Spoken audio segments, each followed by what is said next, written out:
पाव की थोरम सर याबिरिबा ख्वाई पुनंग पुराजन खुमुक्सम तराम उक्सबग लोइनना खुरुमजरी हौजिंग असigi मरुए पाव सिंग मियामदा पिजरी सेल की डिमांड मायोना ममियोय सिंगी मरक्ता नमांगसु लांगना तुंगसु तेन हाइबगी वाथोक थोकलबरा डिमांड तौरप सेल पिकी हाइबगी charge the law enforcement agency अमगी पर्सनल सिंगना सेल अमुक लौबिरबरा सेल की डिमांड की मायोक्ता थौबाल म्युनिसिपल काउंसिल की स्टाफ सिंगना प्रोटेस्ट तौखरे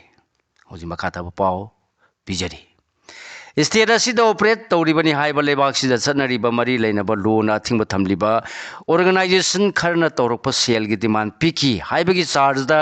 लो एंड ऑर्डर गाकपा यावना लो इन्फोर्स तौरिबा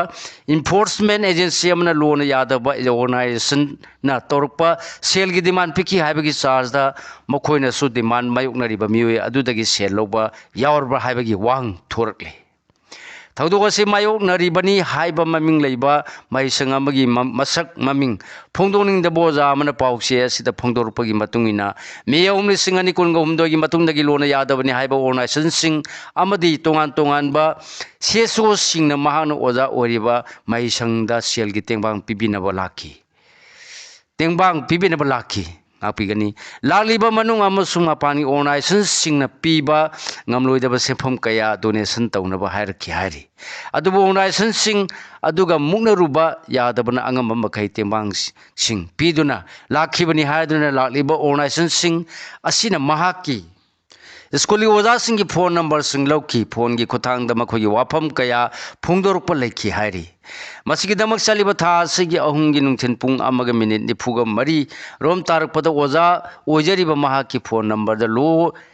इन्फोर्समेंट एजेंसी अमदगी फोन तरुक्तुना था सिगी मरीगी अयुक पुंग 12 द लाकनबा खंगलकी खंगलगलिबा से ऑर्गेनाइजेशन अमगी सेल की डिमांड एक्सटोर्शन की केस अमग मरी लेनना महाकी फोन नंबर चेने हायदुना खंगलखिबनी हायरी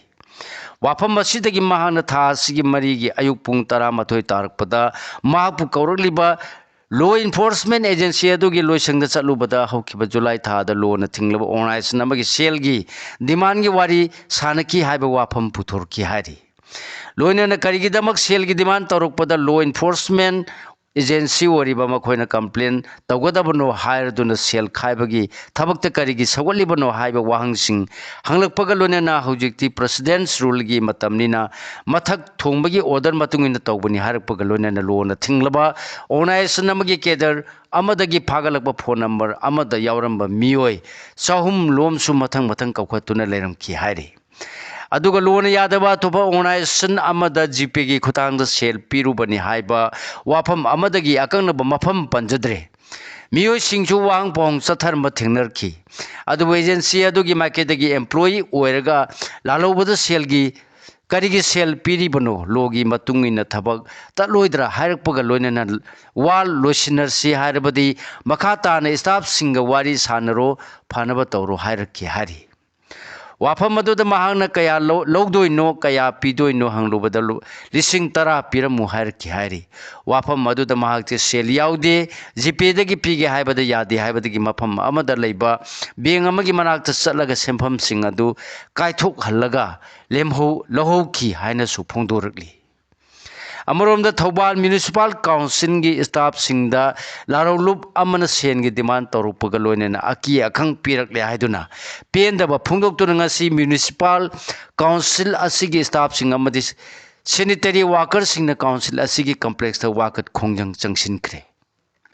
वाकत खोंजंग स्टाफ सिंगना मसागी मथौ तौरिबा स्टाफ सिंगदा अकी अखंग पिबिगनु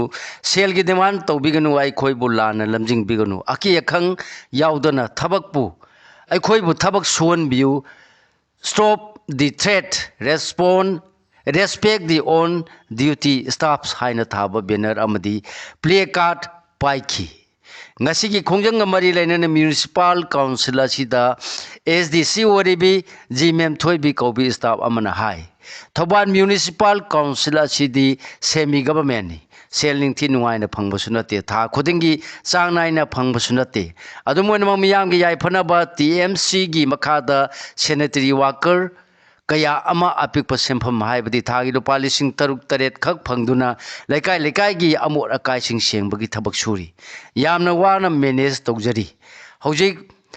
पोजेंग चयेंगी मतम ओइबने स्टाफ खुदिमक सेल की अवाब कया मायोकनब मतमनी मरम असिना स्टाफ सिंगदा सेल की अहेनब डिमांड तौसिंदुन अवाब पीरिबा खोंफम मसी मिनुंगसी येंगदुन हंदोकपियो अमसुंग स्टाफ सिंगबु थवाई नुंगाइना मथौ तौबा ngamenbiu हाइखी मणिपुर मायोकनरिबा मी पाइनिंगाई ओरबा दिंगी हक लाइसत अस्सी लैंगांगना थौसा वासादबनि हायदुन हाई कोर्ट वाकलगले हौजी मखाता पाउ पिजरी मिसिंगसु यामजदब पिकलब मणिपुर हौजिक मायोकनरकलिब देंगी लाइना लाइसत असिमी पाइनिंगाई ओरकले हारदुना लाइना असिना फिबम असी यौना ओहेलकलिब सिलेंगा के माइकैदगी थौसा वासादब अमसुंग कॉन्स्टिट्यूशन के आर्टिकल 47 न पीरिबा थबक थौरमसिंग पांगथोक्तबगिनी हायरदुना अथु मतमदा लाइना असिदगी ngakthonaba अमसुंग लाक्सिनबा comprehensive state action plan ama semanbiyo haina high court of manipur da wakalakle wakada simpal east ki luang sambam mayai lekai dagi masagi chai humphudra suraba yangle mangi apok lekidraba wai lukhoina petitioner oduna public interest litigation PIL oina file tawrakibani PIL asige respondent singna Manipur ki mahut sinba Chief Secretary Health and Family Welfare Loisangi Principal Secretary Commissioner Secretary amasung Health Services ki Director ni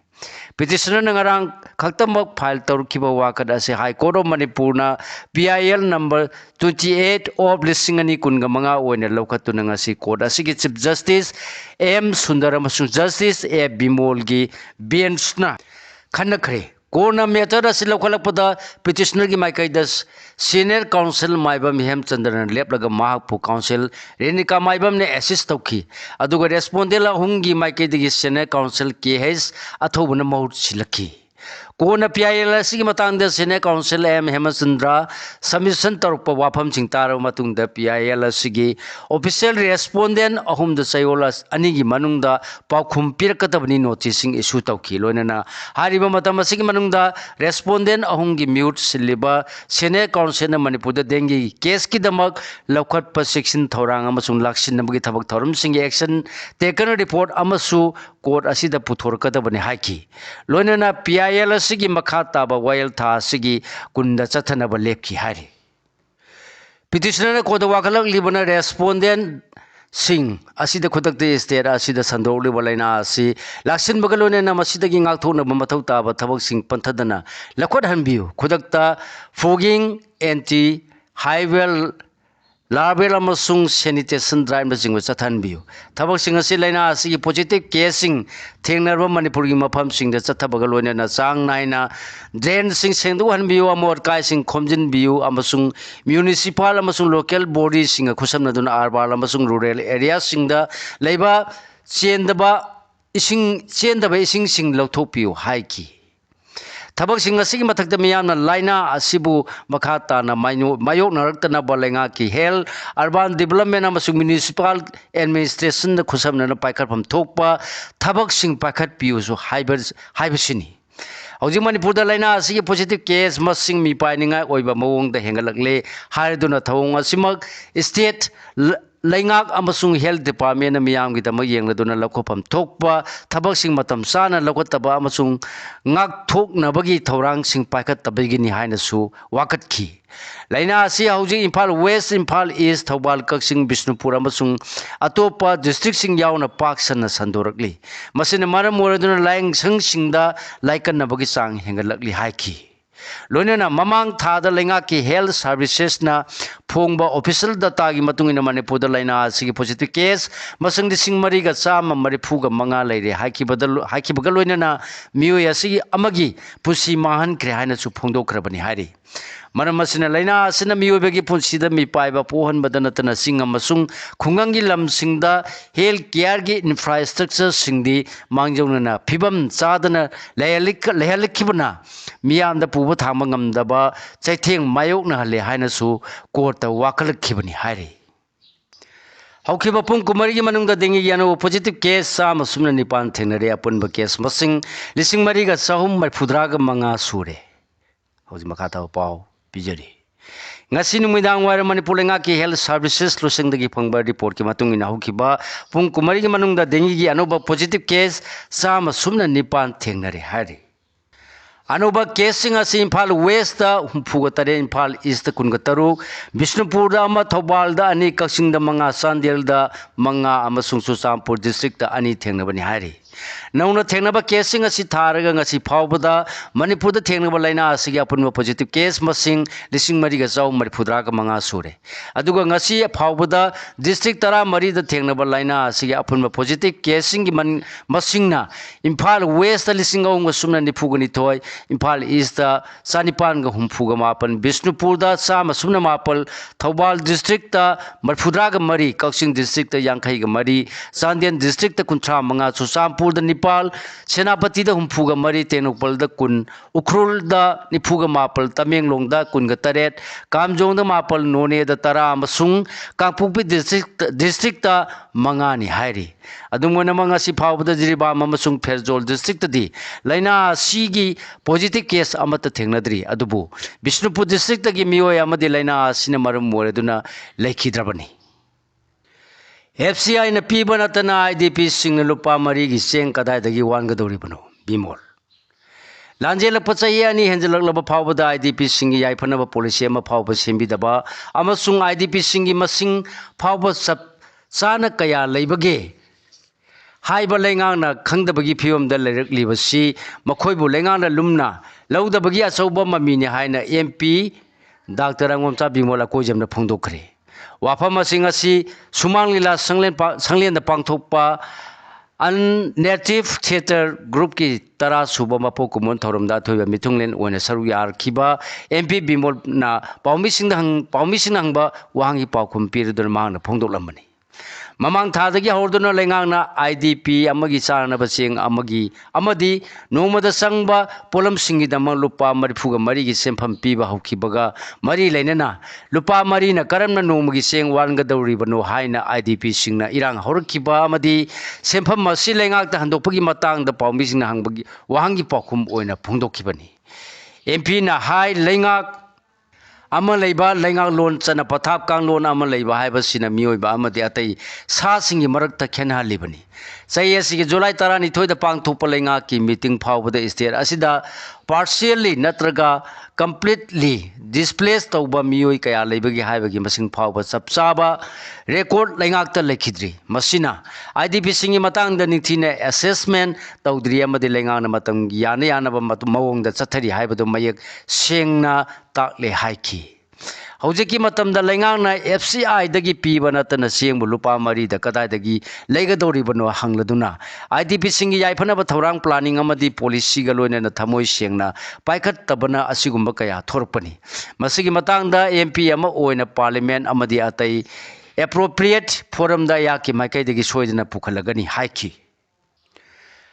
union state minister Savitri Thakur Jiribam द थुंगलरी relief camp सिंग चंगफम लौरक्लिबा IDP सिंगा उनगद्र उनरोइद्र खंद्री मखाताबा पाउ पिजरी मिनिस्ट्री ऑफ होम अफेयर्स की स्टेट मिनिस्टर बंदी संजय कुमार न था सिगी अहुमदे स्टेट असिदा लागलमलबा मतुंग असिसु Jiribam district ministry of women and child development की स्टेट मिनिस्टर सावित्री ठाकुर नुमित हुमनी की खोंगचत थुंगलखरे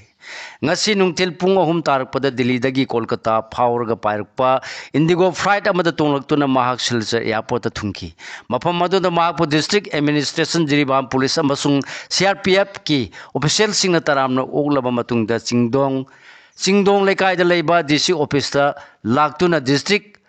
level meeting pangthoki mifam asida mangna union lenga ki maikaidagi Jiribam district ta paikhatpa scheme amasung project singi thabak thorom sing review tauki mifam asida saruk yakhiba district administration amasung Jiribam gi DLO sing central scheme project singi PowerPoint presentation sing taukibaga loina district asida mai pangna paikhalakpa flagship program amasung scheme singbu khumang chausinaba paikhatpa ngamlaba sing paudamki adumona manga sigunung tenpung ahum da Silchar airport thunglaba matungda district asigi DCO office ta laktuna review meeting ki pangthoklabasu state minister asina district asida hojik phawba relief camp sing da changfam lawrokliba IDP sing unanabgi wafam hogdorkhide mahak hayeng su district asida ahing deklaba matungda tha asigi nipan da Delhi gi damak Jiribam thadokhigadabani adubo hayeng phawgi manungda mangna IDP singa hakthengna unaduna makhoi gi awara pa sing yengsilambaga lonena mayoknariba khujong chadaba singi matangda wari sanarang mudra natraga sanaram loidra haiba wafam khangdri adumoinamak Union Minister asina Jiribam de hela masung education sector yauna maruoibal lam kharada singthaningai oina chakhotle haiki aduga launagan malaina sing laksinaba lairiba communicable disease control program amasung national child health program singbasu mai pakna sangsile hariduna Jiribam dadi kilometer amagi radius khudingmakta primary school amamam leire haina su phongdoki ayengi oina mana children home amasung angalwadi center na singbada chatuna hathengna na yengsinaba thorang tawri adumoina ma relief camp singda sangduna IDP singa ununabagi thorang tawbadi leitri hairi apunu pangan sagatuna thong manana sakhot halasi puja elangbam अखोई मसेलामत ओइबगी अपुनबगी पांगल सागतुना थोंग मानना साखोट पलेबा आमा ओहेनमदा अखोई खुदुमकी थौदांग लई हाइबसी उतुना Bishnupur district खक्तनातना Manipur पुमदा अपुनबगी सक्तम सागतुना साखोट प state अमा ओहेलसे हाइने बिष्णुपुरगी deputy commissioner पूजा एलांगबमना फुंगदोक्रे वाफम सिंगसी लेबा सिगी अपुनबगी पांगल कनबा India ओहेनब होनबदा अचौब थौदांग लौरमबा Sardar Vallabhbhai Patel गी चामा यांखै सुबा मपोक कुमन थौरंगी मनुंगसन बिष्णुपुर डिस्ट्रिक्ट ममांग थागी कुंथ्रा माथोइदगी हौरक्तुना तोंगान तोंगानबा थौरम सिंग पांगथोपगी मखा तारकपदा था सिगी तरा अमदी तरा निथोइदा बिष्णुपुर अमदी नंबोलदा पांगथोकदौरिबा एक भारत आत्मनिर्भर भारत हाइबा यूनिटी मार्च की मांगोइनना माकी कॉन्फ्रेंस हॉलदा पांगथोप पावगी मिफम फोंदोखिबनी दिसिना हाय अपुनबा पांगल कनबा इंडिया मा ओइनबा होनबदा मणिपुर अमदी बिष्णुपुर डिस्ट्रिक्ट तसु यूनिटी डाइवर्सिटी अमदी मापांग कनबा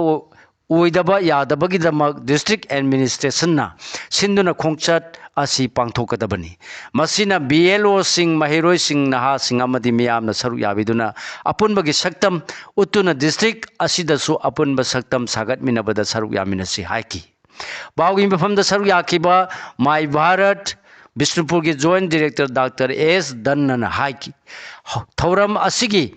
सरुगामा ओइना बिष्णुपुर डिस्ट्रिक्ट की स्कूल कॉलेज सिंग तोंगान तोंगान मा थौरम कया पांगथोक्तुना अपुनबा इंडिया मा सागतपदा लौगदबा थौदांग सिंगी मतंगदा नैनरकली कंपटीशन कया पांगथोकनरकलिबा असिदगी मणिपुर की ओइबा खंगलबा सिंग अदु लेबा असिगी ओइना